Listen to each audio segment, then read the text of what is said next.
ES Audio. From the Evening Standard in London, I'm John Weeks, and this is The Leader. So, it's happened. The worst train strikes for 30 years are underway. It's thought just 1 in 5 trains will run on Tuesday, Thursday and Saturday in what's been called the biggest outbreak of industrial action on the railways for a generation. Members of the RMT Union who are striking have asked for more pay to combat the rise in the cost of living, and are also striking against plans to cut thousands of jobs, which they said will make the railways unsafe. Well, Network Rail have put out a consultation to the members saying that they're going to have 2,500 people made redundant. They're the people that maintain our tracks, maintain our railways, and keep our railways safe.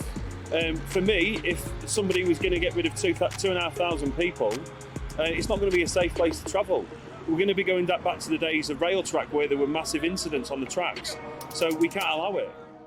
In response, Transport Secretary Grant Shapps has suggested the strikes are a stunt being carried out for effect, and told BBC Breakfast that face-to-face discussions between the government and unions don't lead to resolutions. It's just not the way it works. It used to. Back in the 1970s, Harold Wilson would invite them into Downing Street for beer and sandwiches, but it wasn't productive then, and it wouldn't be now. The unions know this, and last month was saying, the Mick Lynch, their leader, was saying he wouldn't be seen dead, as he described it, negotiating with the Tory government. So what has driven union members to take such huge strike action, and why haven't conversations so far led to an agreement?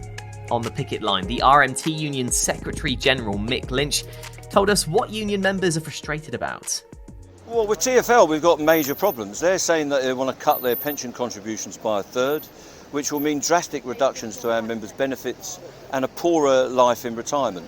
They're also suggesting massive changes in working practices that will make our members' lives unbearable in many cases. So that will go on until we are able to get a settlement. But the key to that is that the government is holding Mayor Khan to ransom. They've cut £2 billion from the funding, and he's into a position now where he's going to have to cut back on the bus network, cut many routes, and he's also talking about cuts to the tube services that will have the effect of cutting one tube line out of the system. It won't be one particular line, but the level of funding cuts will have the effect of one tube line closing. That is intolerable for Londoners, and it's purely at the behest of Grant Shapps and Rishi Sunak.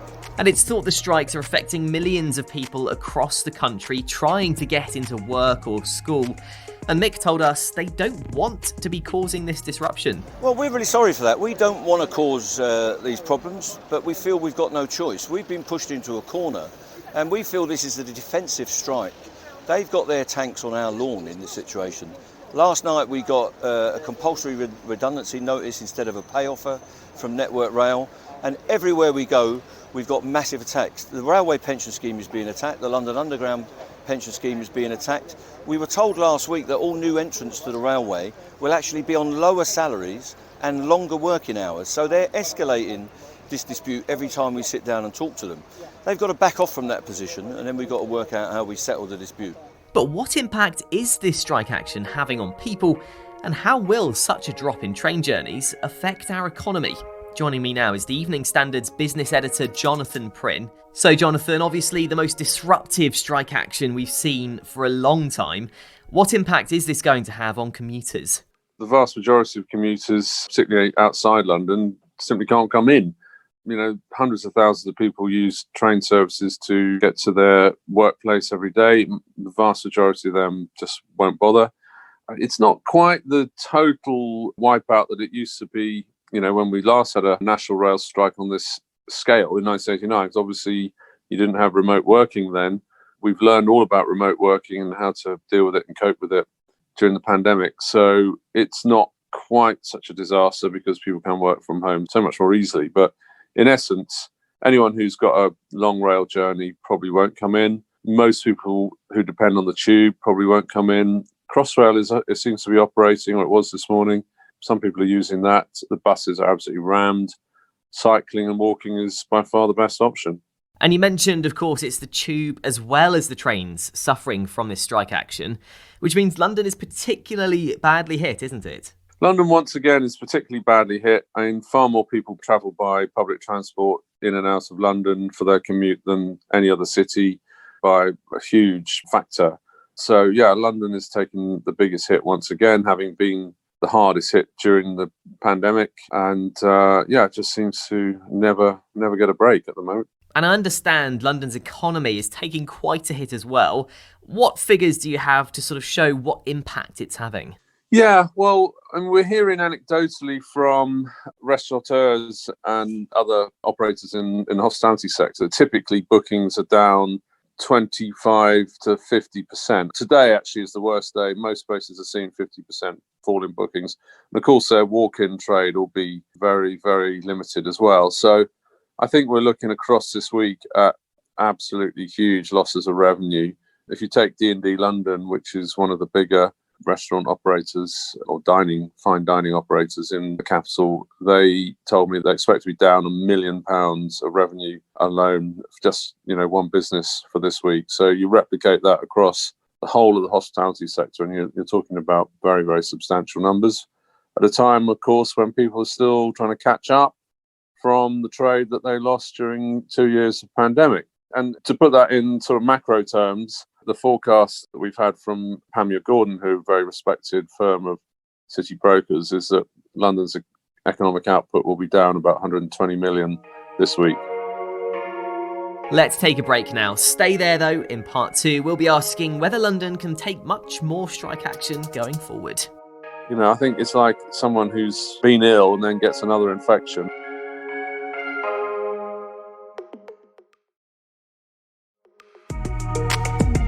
Now, Jonathan, obviously £120 million is such a big amount of money for any city to lose.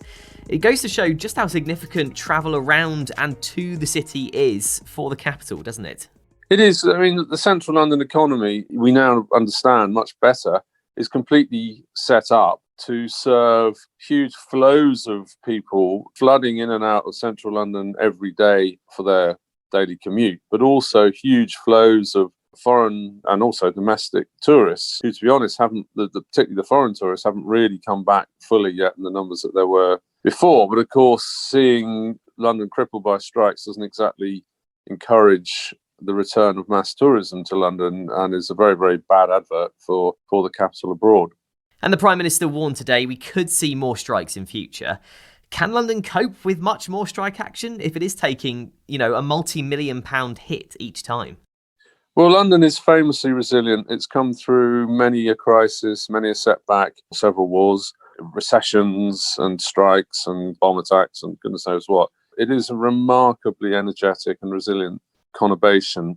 That said, I think what would slightly worry me is that the setbacks are just relentless at the moment. They're coming in waves. So ever since Brexit, really, which we're now sort of almost 6 years on from, there's been just an absolute succession of events that have made life harder for businesses in London in particular, not least 2 years of either full lockdown or very restricted trading, the loss of commuters, which hasn't come back fully, this incredible labour shortage, hugely exacerbated by Brexit. None of it's making life easy. And of course, there are also all sorts of fiscal measures that are making it hard as well.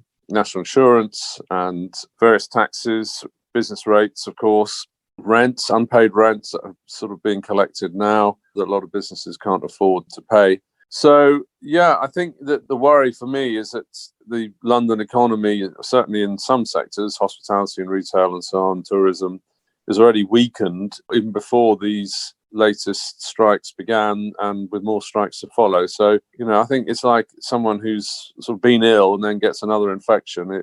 That's what your worry is. And you said, there are so many factors hammering the economy at the moment. But you do hear economists say if people have more money to spend on things like eating out and buying things, it helps the economy. So in theory, a pay rise for workers generally, but also RMT Union members, would actually be beneficial. Yeah, I mean, of course, if people got more money in their pocket, they're more likely to spend it. But, inflation we're going to find tomorrow is running at more than 9%. So most people at the moment, even with substantial pay increases, are getting worse off. Their pay is not keeping up with prices, so they have less to spend. And also, I think people are starting to get a bit more nervous about the economic outlook, so maybe becoming more reluctant to spend when they see how much the economy is slowing down and prices are going up. It's just a sort of general sucking out of confidence out of the economy. But also, there are fears that if you do pay people very substantial wage increases, then that further stokes inflation and just adds fuel to the inflationary fire. And so what are the signs at the moment going forward? Do you think there will be more strikes, or is a resolution on the cards, either from the government or Network Rail? Well, I think the government will be very reluctant to get involved, and they've indicated that today. Network Rail have got a position, the union have got a position. They're a long way apart at the moment. Of course, ultimately, there is always some negotiated deal. I suspect this one may go on a fair way because there's such a lot at stake on both sides. So I would fully expect another round of strikes a bit later down the track, as it were, in the summer. But hopefully by the autumn they can sort themselves out. That's all from the Leader. There's more on this story in the Evening Standard newspaper and at standard.co.uk. Thanks for listening. We're back tomorrow at 4 p.m.